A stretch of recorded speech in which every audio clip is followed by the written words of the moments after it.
प्रधानमंत्री नरेंद्र मोदी ने बिहार के औरंगाबाद की रैली में एनडीए सरकार की वापसी का भरोसा जताया। उन्होंने कहा कि बिहार के लोग नरेंद्र नीतीश के काम पर विश्वास करते हैं। मोदी जी ने राम मंदिर अनुच्छेद 370 और ऑपरेशन सिंदूर का जिक्र करते हुए कांग्रेस पर धोखा करने का आरोप लगाया।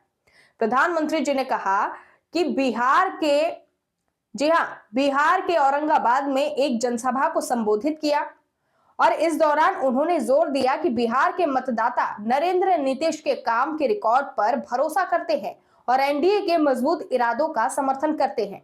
पीएम ने कहा कि पहले चरण के मतदान से यह पुष्टि हो गई है कि फिर एक बार एनडीए सरकार बिहार में फिर से सुशासन सरकार बनेगी। और मैंने कहा था कि आर्टिकल 370 की दीवार गिरेगी। आप मुझे बताइए 370 हटा के नहीं हटा? 370 हटा के नहीं हटा? और मोदी ने बिहार की इसी धरती से पहलगाम हमले का बदला लेने की बात भी कही थी। और फिर आपने ऑपरेशन सिंदूर में तबाह होते पाकिस्तान को भी देखा है। मैंने बिहार की धरती से कहा था, वो किया कि नहीं किया? साथियों, मोदी ने वन रैंक वन पेंशन हमारे देश की रक्षा करने वाले हमारे देश के वीर जवानों, हमारे फौजियों को वादा किया था, हम वन रैंक वन पेंशन लागू करेंगे।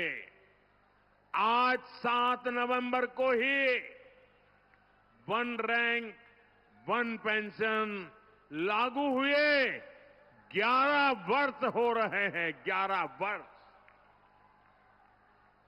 हमारे सैनिक परिवार 4 दशकों से वन रैंक वन पेंशन की मांग कर रहे थे, लेकिन कांग्रेस हर बार उनसे झूठ बोलती रही।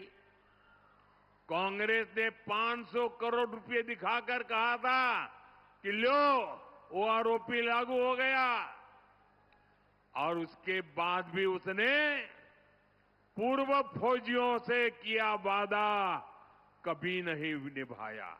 आप मुझे बताइए दोस्तों, क्या फौज के जवानों को किया हुआ वादा क्या कोई धोखा कर सकता है? क्या धोखा करना चाहिए क्या? अगर तो ऐसा धोखा करते हैं तो वो कितने निकम्मे लोग हैं, वो आप जानते हैं कि नहीं जानते हैं? मैंने अपने सैनिक भाइयों को one rank one pension OROP लागू करने की गारंटी दी थी। आप मुझे बताइए, ये गारंटी मैंने पूरी की कि नहीं की? ये गारंटी पूरी की या नहीं की? और साथियों, ये ऐसे ही गारंटी पूरी नहीं हुई है।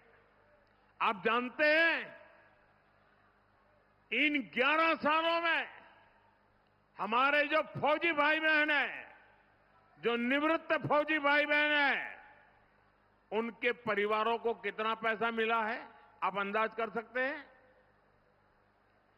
अब तक वन रैंक वन पेंशन को लागू करने के कारण 1 लाख करोड़ कितना कितना कितना ये आरजेडी वालों को 1 लाख करोड़ कैसे लिखना, एक के पीछे कितने बिंदु लगेंगे, वो उनको इतना भी समझ नहीं आएगा। 1 लाख करोड़ रुपया देश के खजाने से फौजियों के खाते में गए हैं। बताइए, कांग्रेस आरजेडी वाले ये लोग 500 करोड़ का झूठ बोल रहे थे। यही इनकी सच्चाई है, यही इनकी राजनीति झूठ पर ही टिकी हुई है। इसलिए साथियों, जब हम कहते हैं कि बिहार में 1 करोड़ नए रोजगार देंगे तो देश